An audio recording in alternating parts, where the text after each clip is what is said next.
and welcome back to my channel. I am so excited to be back making YouTube videos. If you didn't see my previous video, you'll see we've had a name change so that I can bring you sewing related content as per normal, well, like I used to, and also for my new sewing boutique, Lorraine & Co. So it will encompass kind of both businessy type videos for that, and kind of product videos, etc., and then also normal sewing related content videos. So today I wanted to do a monthly makes video. This is for like January, February, not that we're already halfway through Jan, but I have a couple of weddings coming up, one at the end of February and one at the beginning of March. So I actually really need to get these makes done, so there is a bit of a deadline to push me to do it.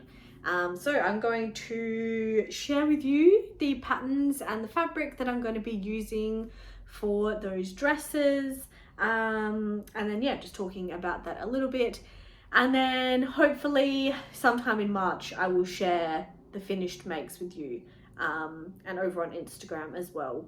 So yeah, Mia is asleep, but she probably is only asleep for another 10 or so minutes, so that is how long I have to make this video.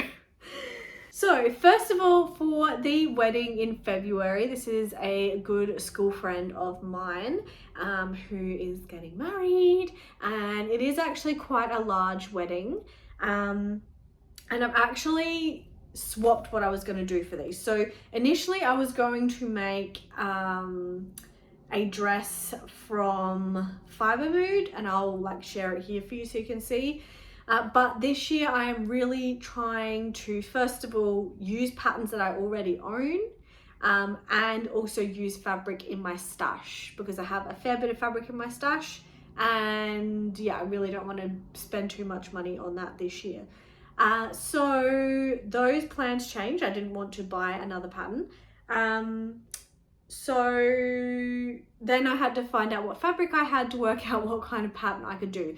My other thing is I only want to be making clothes that I can wear multiple times, and weddings are hard because generally the dresses can be a little bit fancier for a wedding than what we do generally use in real life, in normal everyday life. But I'm really wanting to try and find a happy medium where it looks fancy and nice enough for a wedding, but I can also then maybe like style it down for kind of everyday use. So that was sort of my thinking with these patterns and kind of why I chose them. For the first wedding, I am going to be making you'll be so surprised, a Katarina dress.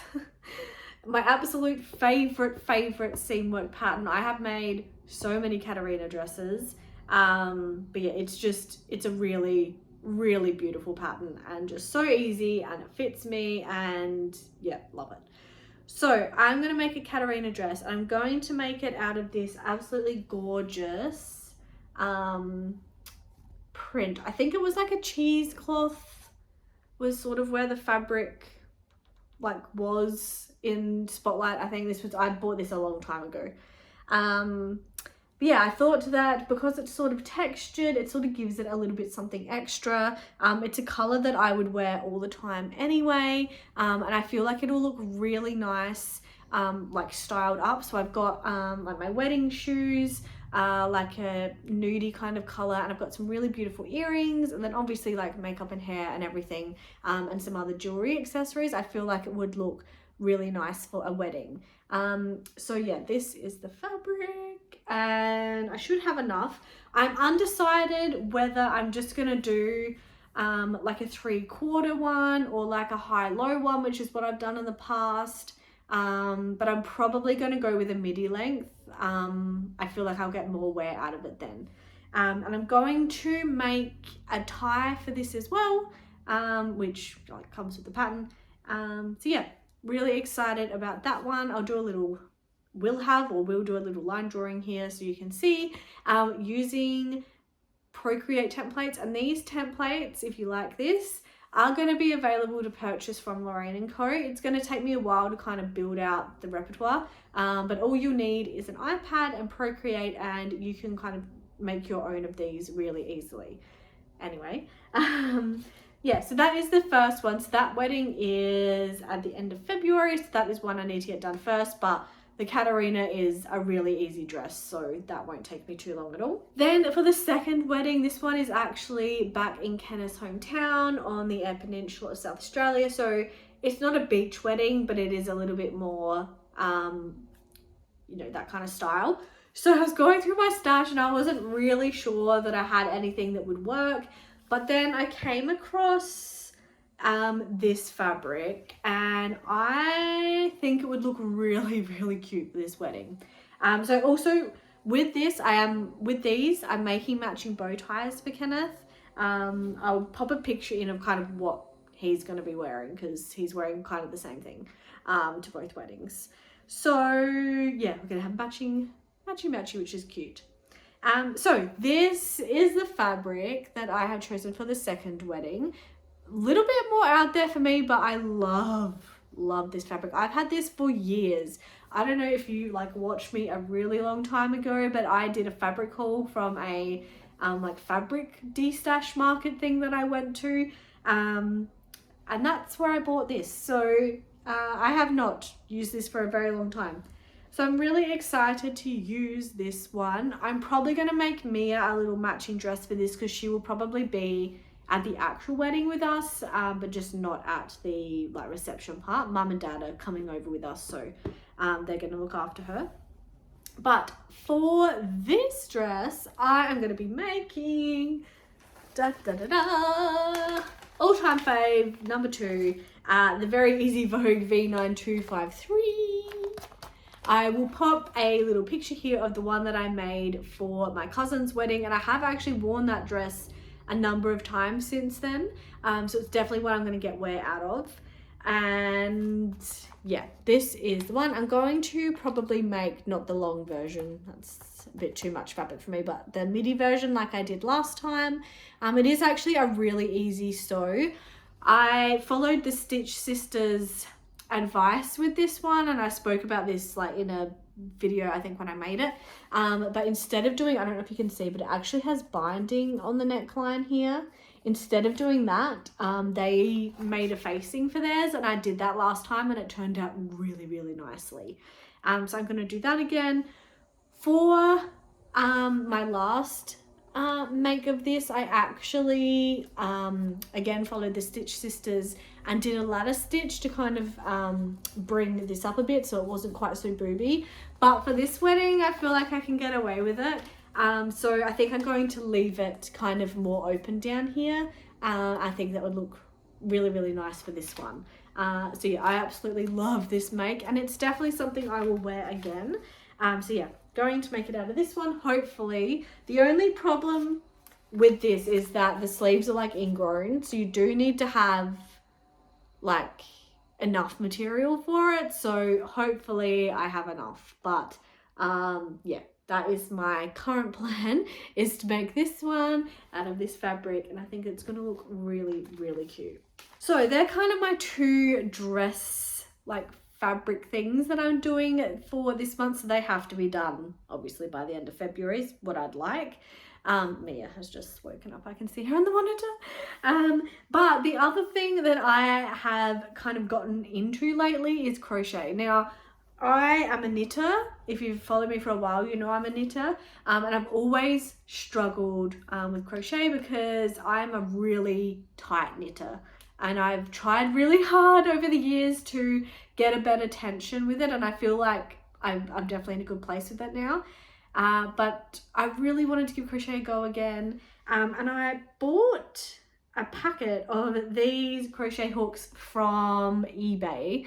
They weren't very expensive, but for some reason, I don't know if it's just the grip on them, I'm just way better at crochet than I've ever been before. Like, my stitches are not tight and it's actually working.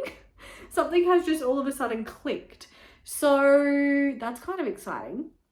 So what I am doing, I know how to crochet, like I understand the terms, you know, I can do like double crochets, you know, half crochets, all that kind of stuff.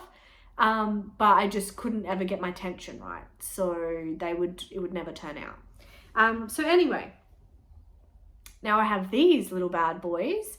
I have found that my tension is fixed and I'm really enjoying the process. So I am actually attempting, because I hate, like with sewing, I don't make muslins. I always make like wearable toils. I can't stand having to do an actual toil.